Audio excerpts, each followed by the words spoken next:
What if we could just restart the NBA? Bring it all the way back to 1956 and just restart the whole thing. What would happen in all those years leading up to 2020?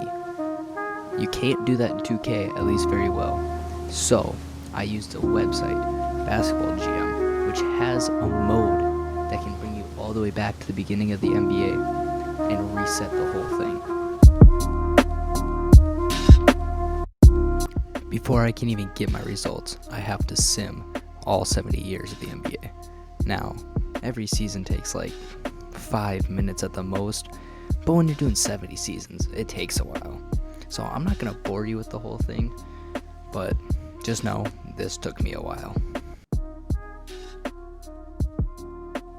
So, in 1964, you see, I get fired for, I don't know right now if this will be the first time, the last time, the only time, I don't know. But this happens because I'm not actually playing the game like you're supposed to.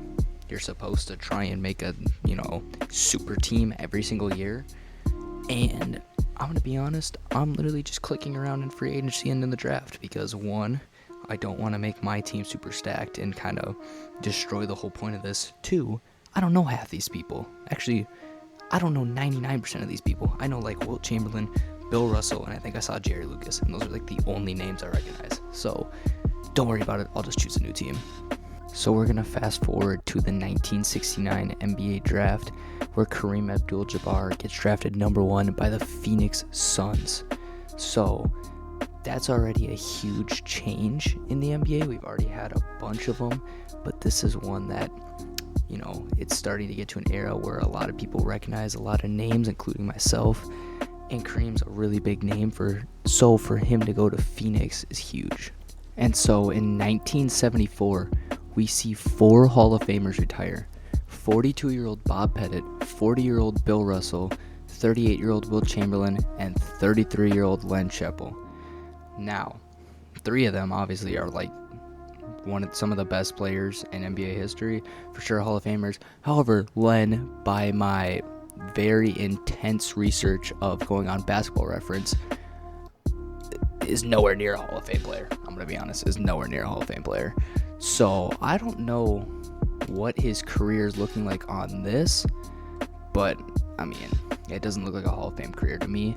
But this is one of many changes where dudes are like so much better than they were in real life in this, and that's going to be a change. It's going to be a theme. We're now at the 1976 NBA draft, and this one's weird. I don't know if Wikipedia or Basketball Reference is 100% correct. I'm assuming they are. I don't know if this was like easier to just put it into Basketball GM like this. I don't know. But a lot of these guys are spread across a bunch of different draft classes, but they're put in here. For example, George Gervin is the number 1 pick going to Atlanta. Julius Erving goes to Golden State at 7. Moses Malone goes to San Antonio at 8. And all these guys are in different draft classes, but they're in this one together. That's a lot of names that I'm very familiar with. I mean, that I'm sure a lot of other people are very familiar with. So I feel that this is a pretty important draft to point out. Now in 1977, we have 2 Hall of Famers, Jerry Lucas and Chet Walker. Now, Jerry Lucas, obviously Hall of Famer. Chet Walker, on the other hand, I mean, he was a good player when he played in his real career, 18 points per game. That's solid, I mean.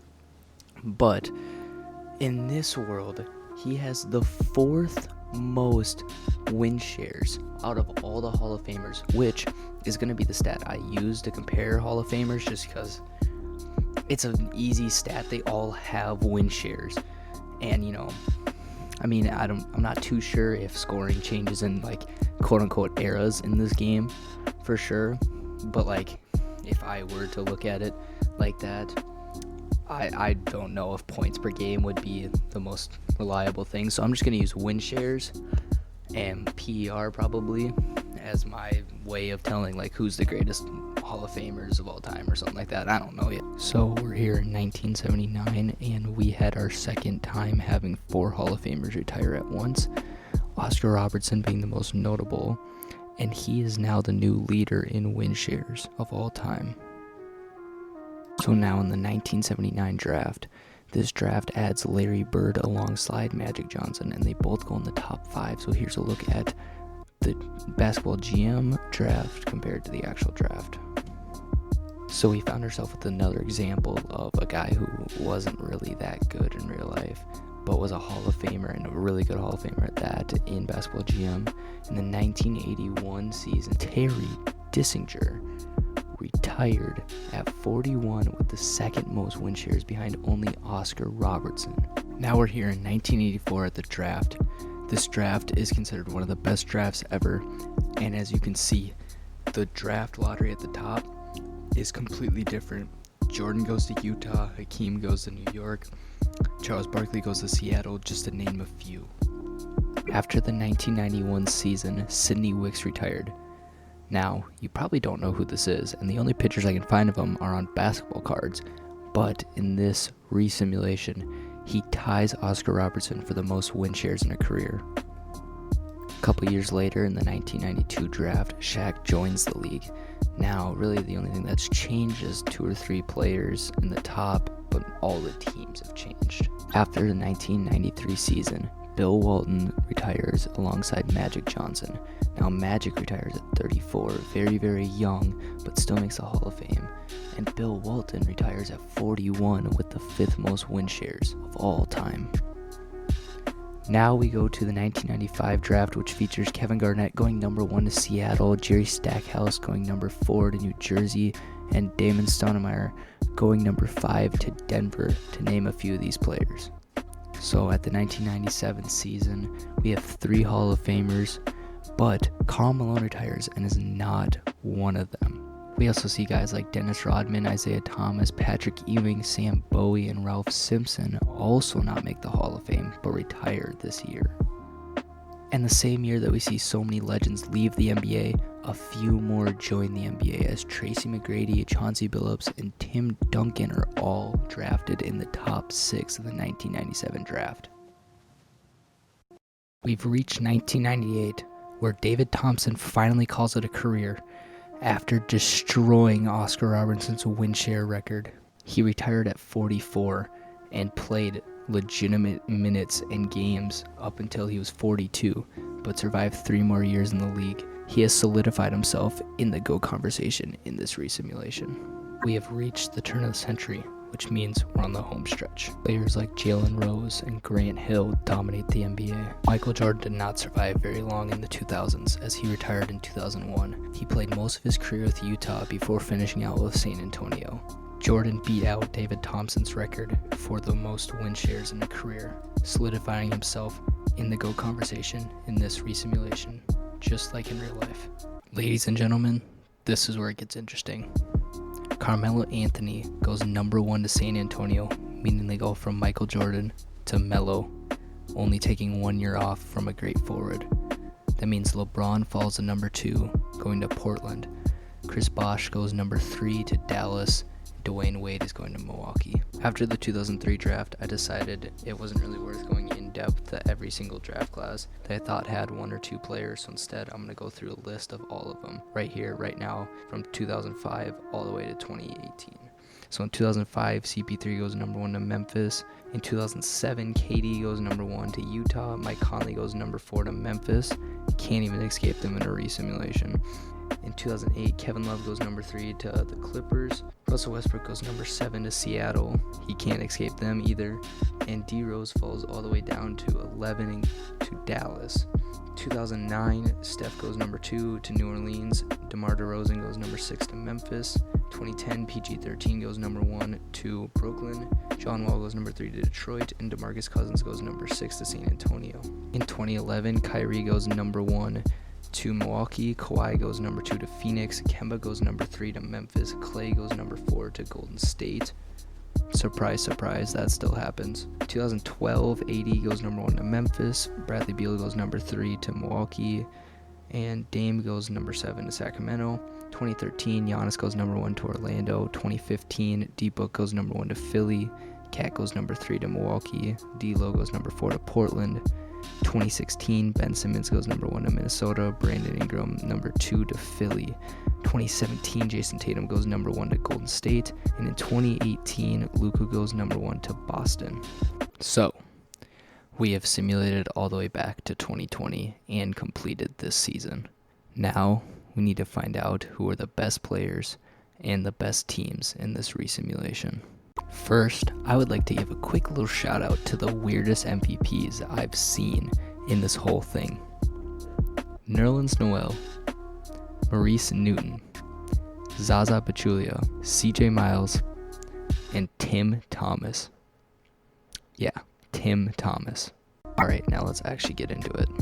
First up, who has the most MVPs ever? Side note, the top 6 players with the most MVPs account for 65% of the MVPs in NBA history. Think about that. Michael Jordan and Oscar Robertson sit together at 9 for the very top, with David Thompson just 1 MVP behind them. Pau Gasol has 6, and Jalen Rose and Sidney Wicks both have 5. Next is Finals MVPs.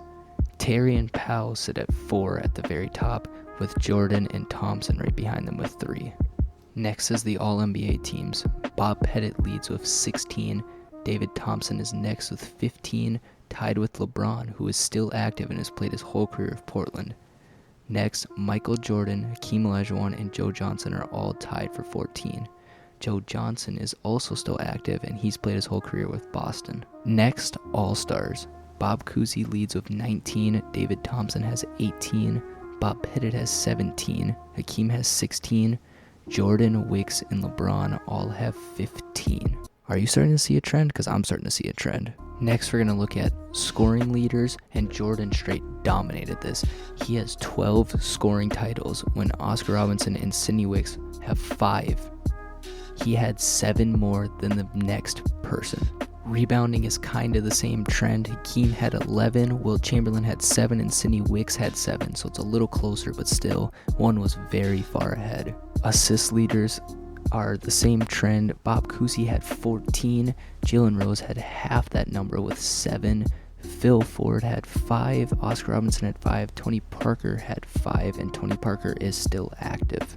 As for teams with the most championships, Washington had 9 and New York had 8. Every other team has 4 or less. The most winning teams are New York, Detroit, Golden State, Los Angeles, the Lakers team, and Boston. So, a lot of these teams have won titles recently, but LA has not won a title since 1959, but they're the 4th most winningest team. That's just crazy. New York went 77-5 in 1969, which barely beats out Washington's 75-7 record in 2006. And now for the best Hall of Famers. Michael Jordan still leads with the most win shares, followed by David Thompson, Oscar Robertson, Sidney Wicks, and Hakeem Olajuwon. However, if you look at it by peak overall, Michael Jordan is still on top, but Pau Gasol at an 83 comes in second, Jalen Rose as an 81, Jason Richardson as an 80, and Oscar Robertson as an 80 come into the top 5. There are 35 number 1 picks in the Hall of Fame, and there are 4 second-round draft picks in the Hall of Fame and 3 undrafted players in the Hall of Fame. But I think we're forgetting one player. LeBron James. His 311 win shares would put him 6th all-time if he retired today. And he's still playing. His peak overall of 86 is the best this league has ever seen. So it seems that even with re-simulating the whole NBA, we are still back to the same conversation. LeBron James or Michael Jordan, who is the GOAT? Now granted, the players that are surrounding them, like Kobe or Shaq, players like that, aren't the same players. But the LeBron Jordan conversation would still be a thing in this resimulation. But yeah, I got nothing else. I'll have a link down to download the league if you want to look through, maybe find some more gems or something like that. Other than that, I got nothing else to add, so I'm gonna get out of here. I'm out. Peace. By the way, Jordan's the GOAT.